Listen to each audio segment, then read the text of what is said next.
First of all, good morning. Since the gospel today talks about love, pagmamahal, then let me begin with this question. Is love relative or absolute?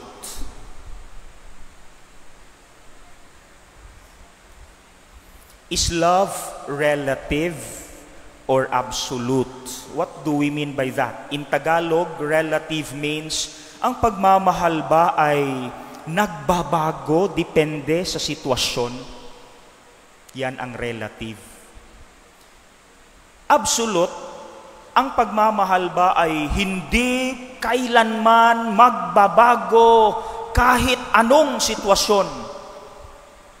Which is which?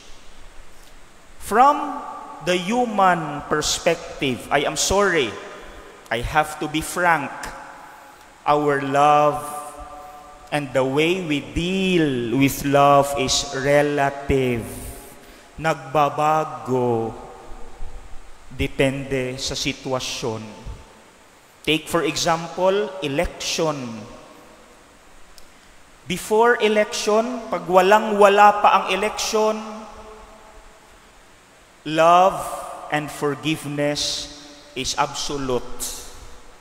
Am I right? Sarap pakinggan. Pag wala pang eleksyon, sarap pakinggan yung pare, sarap pakinggan ang mga tao. Love is absolute. Forgive your enemies, no matter how stubborn he or she is. No matter how evil he or she is, forgive him, forgive her. Sarap pakinggan, sana all.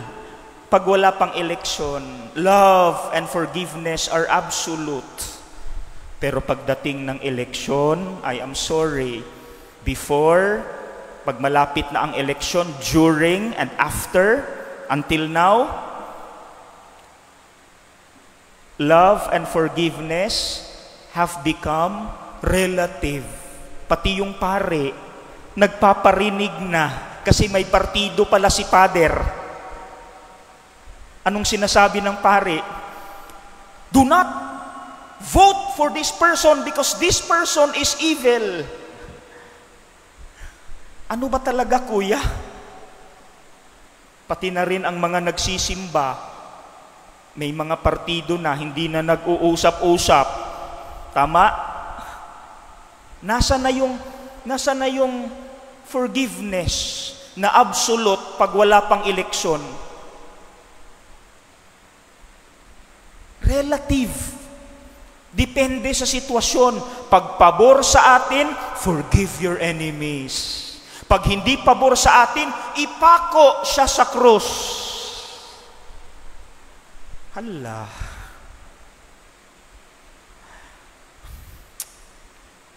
Okay, how about God? From God's perspective, whether you like it or not, love, forgiveness, mercy are absolute. Period. Period. Absolute.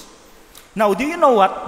Itong Ebanghelyo actually is a part of the gospel last Sunday. Do you remember? Continuation ito sa Ebanghelyo last Sunday. And last Sunday's gospel mentioned Judas. Diba? Do you remember? First sentence pa lang, Judas na, the one who betrayed Jesus. So, he must be significant in this gospel.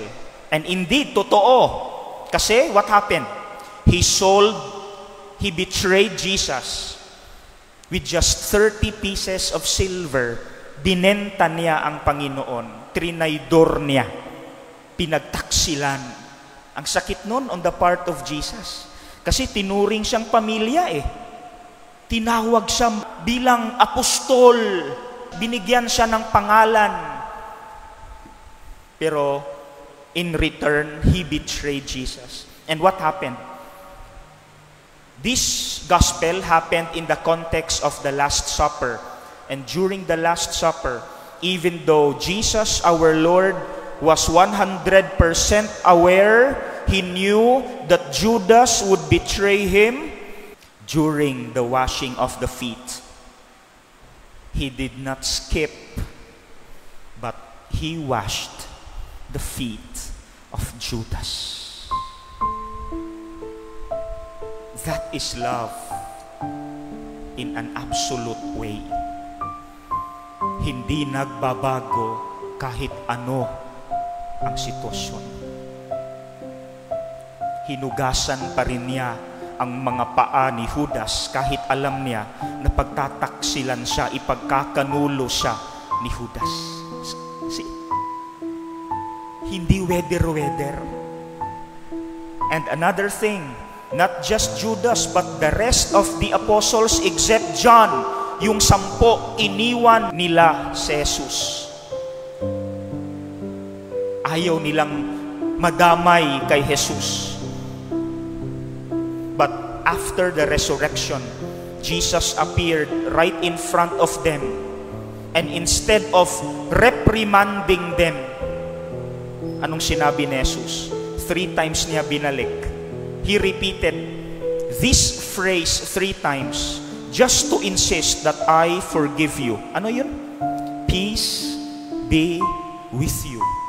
3 times. Peace be with you. Peace be with you. That is love in an absolute way. And alam niyo ba, meron akong suking misa sa De La Strada every Sunday. Meron akong misa dyan every Sunday. Nagsisimba pala doon si Cherry Pie Picache. Do you know her? Cherry Pie Picache, one of the best actors in the Philippine movie industry. Cherry Pie Picache. Naging magkaibigan kami kasi every after mass nag-uusap kami. Alam niyo ba nangyari sa kanya? Do you know what happened to her? Her mother was brutally killed. Killed. Pinatay nanay niya. But what happened?